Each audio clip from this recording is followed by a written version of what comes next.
welcome back to my YouTube channel. My name is Andrea Vasquez and I am back with another Reddit scary stories, creepy stories. Yep, I'm really excited for this one. These stories are a little bit longer, so there are three different stories I'm going to be telling, a little bit longer, but yeah, I really like them. Yeah, enjoy. Okay, so this first story is titled The Body Bag. It is brought to us by Pantarium. Yeah, Reddit user Pantarium. Thursdays and Friday nights are always the busiest times for such a city like this, because the bodies would almost like up, as they say. Okay.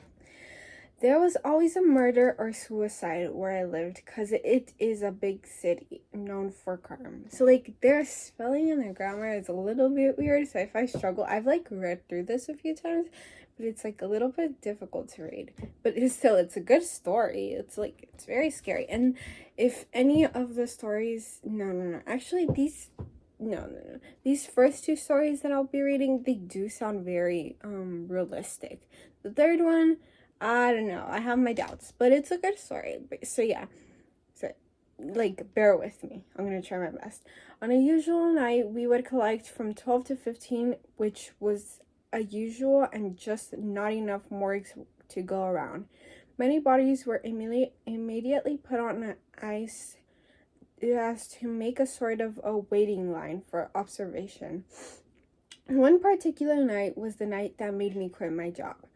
We had a call about some people who were doing some sort of ritual and left a woman's body, mid-20s. She had her neck cut and bleeding out into some bowl that was meant for the devil to appear and drink her blood or something. Not sure how those things work, and wouldn't be the first time we had such a thing. When we arrived at an alley under a bridge that was darn near, I had to change the word, secluded, hard to get into. There were a few twists and turns, hence the hard part to get into. We had a police guide walk us along this alley. We got out of the truck and were on standby for maybe 10 minutes. The smell of iron was thick. Couldn't tell if this was from the blood or the rusty pipes above our heads. Upon approaching, seeing this girl, unidentified for now, she sat in a forward slump down over the backrest, hands bound behind her with a cord. Same with her feet to her legs of the chair. No signs of struggle, which was uncommon, which told me that maybe the girl did it willingly. We had to cut the cord and free her to lay her down on the ground where we had a bag ready. The stupid decision I made not to hold her head up, because when we were ready to lay her down, her head kind of just nearly fell off because the cut on the neck was deep. It slumped back and her eyes looked me right into the center of mine, with her face covered in her hair. And I swear, I see her eyes twitch as if she was still alive, and I nearly dropped my end. I was shaken to the core, and her sight locked into mine sent a shiver down my spine, which I tried so hard to hide. Even as we put her on a stretcher, I quivered at the sight of her pale face. After a few minutes of riding into the log and ready for transport, I was entrusted to sit in the back of the van with her, which of course I protested on, but did so anyway. On the way to the city morgue, I held my hand on the bar of the stretcher, watching her body shuffle side to side. Every bump we hit on the way out of the narrow alley, I turned away because I still felt pretty haunted at that time because of what I see. When we finally got onto the pavement road, we were on the way. Hardly any traffic is all a good thing, but what happened next is what made me question the ritual that was performed. As I sat beside the body bag of this girl, at the corner of my eye, I noticed a twitch. I chalked it up to the death rattle, an occurrence that happens often as an involuntary response after someone dies. Then they have muscle spasms as if they were still alive. I see where her hand would be move and twitch in the bag. I began to just ignore it, but it started to become more frequent. I started to pay more attention at this point. The girl's body started to move, legs kicking from within, and could see her grasping the bag from inside. Her shoulders bucking, and I quickly yelled for my two partners in the front. Hey, something's happening here. The driver came to a stop at a red light and pulled off to the side as I backed up as far as I could away from the body bag. My two partners looked at me in terror, and they ran out the doors and come towards the back and swing open the doors and see me lunging out with fear in my eyes. We stood watching this body, looking it was struggling to get out. Sure as heck, knowing she was completely dead and drained of blood, we three watched in horror at this insane sight, kicking and clawing at the bag from within, and I swear I heard gasps coming from inside. For 3 minutes, we tried to get someone on the radio for assistance, but no one would answer. This was just too impossible for it to be real. A few passing people walking the street, seeing the whole thing with us, thinking it was some sort of gag, even went as far as pulling out their cell phones and recording the whole ordeal. My coworker friend was a known Catholic and was heavy into the whole God concept, seeing no other option but to say a prayer. He climbs into the back, placing his hand on the head part of the bag while holding a pocket Bible. He quickly tells us to jump in and start driving to the morgue as quickly as possible, which of course we did. He sat in the back trying his best to pray as the body still shook, which only got more violent the more he did his thing. I watched from the front of the seat and could see the zipper starting to give, tearing from the head down. Sure, after we arrived at the morgue and one other was there to let us into the garage, and even he witnessed the whole thing. Without hesitation, he climbs into the back knowing what was going on and prayed along with my friend, and just as they were about to finish the prayer, he lays his Bible on the head part of it, and it suddenly comes to an abrupt stop. We all stood in silence looking at one another, and as a few security guards approached, seeing the whole thing from a short distance. Silence in the whole garage was an anxiety-provoking. We took the body down from the van as my friend held the Bible to the body's head, which was poking out of the zipper. The wound visible with almost black blood oozing from the side. Her face revealed, eyes wide open and face disfigured into a horrific look of terror, which didn't look like when we first encountered her. All the way to the freezer where we kept the other bodies, we all watched my friend continue his prayer, holding the Bible to her head, and when we got to the fridge, he leaves it placed on her face, and the movement had stopped. We locked the freezer and made our way back to the garage. Not a single word we said, even as we sat at the back of the van, catching our breaths and coping with the new kind of reality we had experienced. I quit my job that day because I didn't want to deal with seeing that girl's horrific face again, if we needed to transfer her anywhere. My Catholic friend stayed on the job, and he had to take her to our mortuary about a week later for her family's viewing. He updated me on the situation and claimed nothing else had happened because he had made strict orders to leave the Bible with the body, because of not the shaking or whatever else would probably happen again. I can only hope it doesn't, because I'm gonna feel sorry for the mortuary workers who have to deal with the girl shaking body. Okay, this is a kind of scary story, kind of sort of, really, but it's like, it's crazy, you know, because like also like, what if she wasn't actually like possessed, but she was actually like somehow still alive? I don't know, like, could that still be a possibility? I wonder if it's actually, now that I'm like rereading it, like thoroughly, like actually thinking it through, some of it does seem a little fictional. Like the part where other people come in and they're like recording. I'm sure that would have ended up on TikTok or somewhere by now. So like, I don't know. Sounds, it does sound like a little too, like, I don't know, too realistic for it to be made up, but maybe some aspects of this was made up, to make it look cooler. But yeah, that's story number 1. On to story number 2. Let's go. Okay.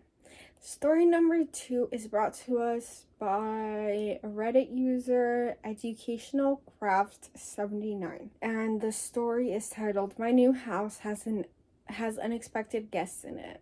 This one, if I were to rank the 3 stories of like based off of how true I think they are, I think this one's the most true, and then the body bag one is the second most true, because I feel like a few parts, even if like most of it was true, I feel like a few parts were like a little bit exaggerated.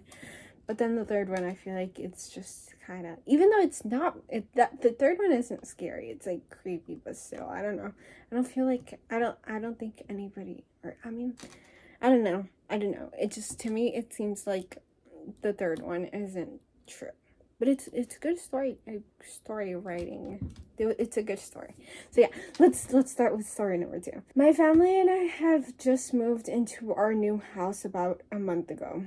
The house itself isn't new, but it's our new house, if you know what I mean. It was built in 1984 in a nice area about 20 minutes outside of Denver, Colorado. Before we did a big move of moving all the heavy stuff, we came over beforehand and would bring boxes to put away so they weren't in the way of the big move. Well, my mother came over before the move, and all of the cabinets and the drawers and the microwave and fridge doors were open in the house. Yes, it sounds stereotypical, but it freaked her out instantly, but maybe thought it was a prank to scare her.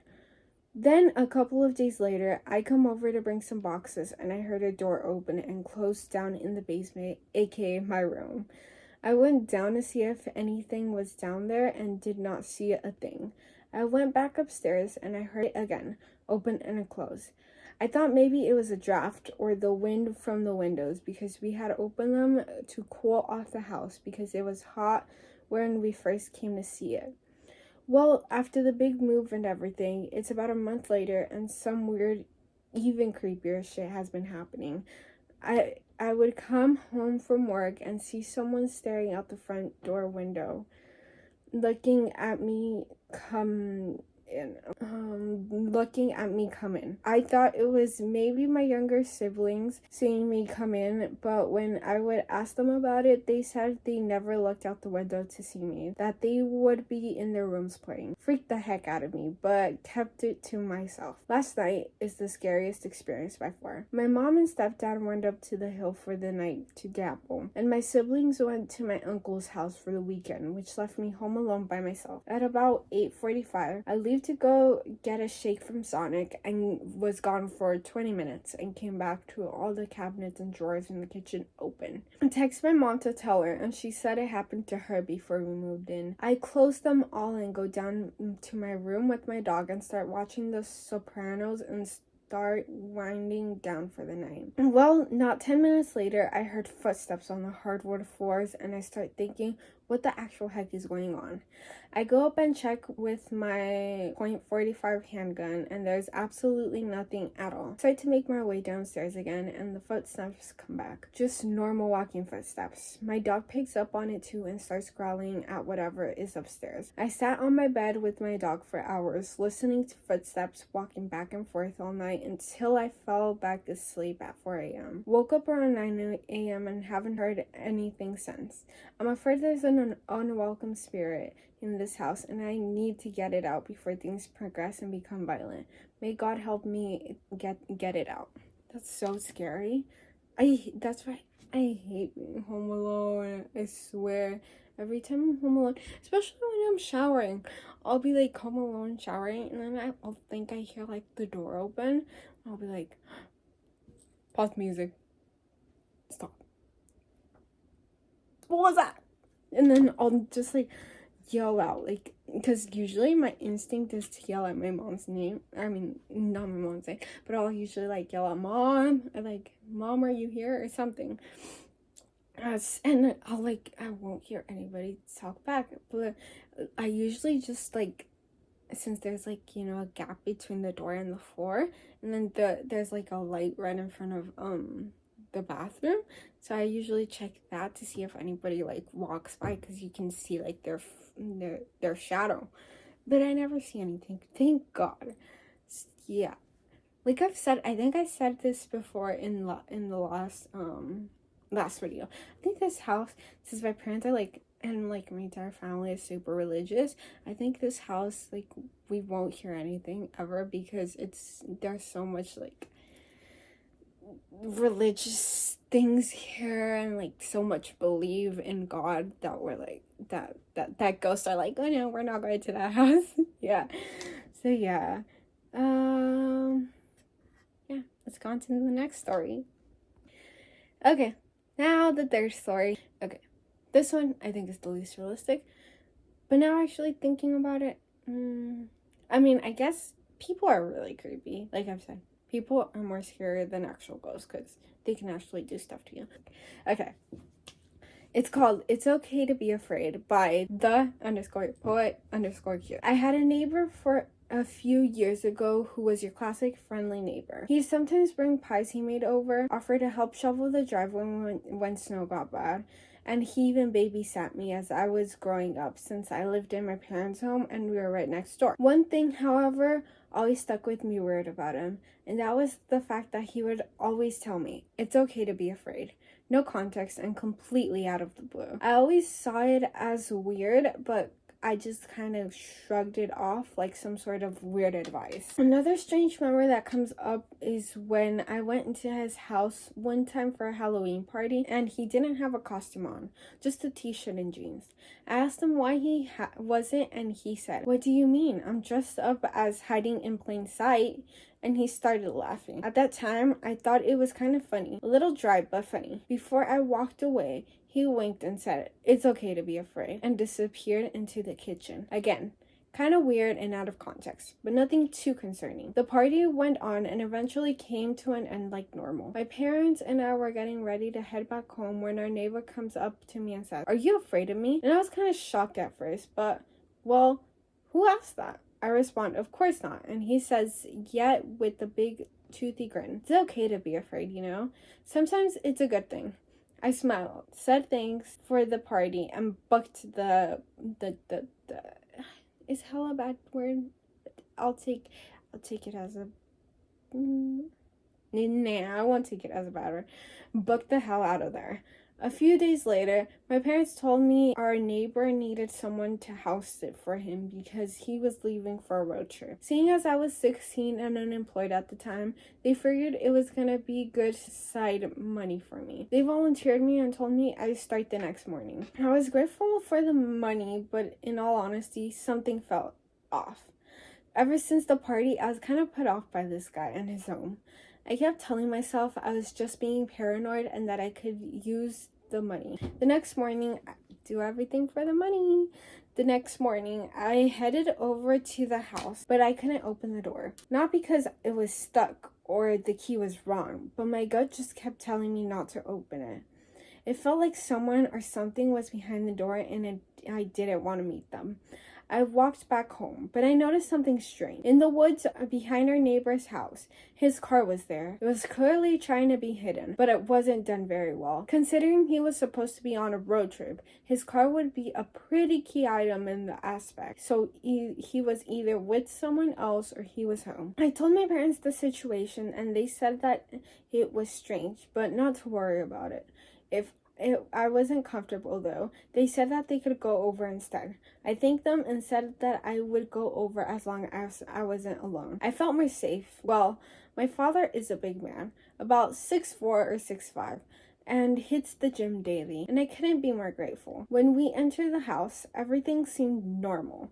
But when we headed upstairs, we heard the front door close and lock. My father motioned me and my mother behind him, and then the neighbor came upstairs, but he looked like he had just seen a ghost. He looked at us and said, "Oh, I thought only your son was taking care of the house." My father, I could tell, was filled with rage, and he began screaming at the neighbor, asking why he lied, and wanted me to go over alone, to which he didn't respond.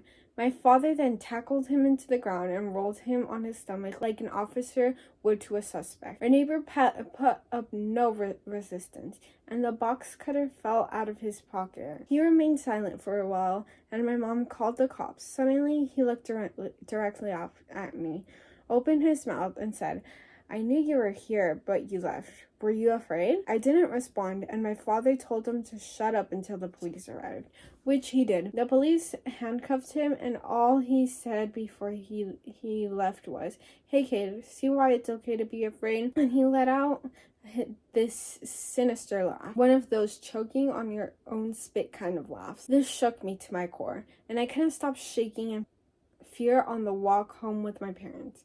I found out after his trial and my testimony that he was also found responsible for disappearances of several different people, all around my age. He wouldn't admit where he took their lives, but they were clearly all people he had known. I'm not sure why he kept telling me it's okay to be afraid, or why he dressed in plain sight for Halloween if he was trying not to get caught. Those were the only things that kept me alive. I know what would have happened if I walked into that house, and I know that being afraid just might save your life. Y'all, that's crazy. No, actually, this one is... Hold on, let me recap. Let me rethink. Yeah, actually, there are so many crazy people on this planet. I do think this one is the scariest one because homie could have died. Yeah, he could have died. So never mind. This one is top number one for scary. And like realistic. Okay, so let's recap on my list. I've made my decision because I kept changing, but I've made my decision. Story number 3 is in first place. Story number 2 is in second place, and then story number 1 is in third place for realistic. For scary, and story number 2 is in first place because I don't know. No, I don't know. For scary, I don't know how to rank these. Because this one's scary as in, like, I could have died. Like, the homie actually could have died, and that's so scary. But, like, scary as in, oh my goodness, I'm gonna pee myself, and, like, I won't be able to sleep because of the story. It's not that scary. But story number 1 in that aspect of like it's going to haunt my nightmare. Story number 1 takes the cake. Story number 2 and then story number 3. But for scary realistic, story number 3, then story number how I rank them for realistic, because like the more real it is, of course, the scarier it is. But like less nightmarish, you know? You got me? But yeah, I don't even know. I was just kind of rambling on that last one. That's it. Thank you for watching. I hope you have an awesome rest of your night, your day, your evening, whatever time it is you're watching this. I hope you enjoyed the rest of whatever. I hope you have a wonderful life. If this is your last time watching me. I know I ramble a lot, and I'm just starting, okay? I'm just starting. I hope that one day I can just like kind of start memorizing the stories and like retelling them without having to look at my computer. But yeah, I'm just starting. I'll get there someday. Thank you for watching.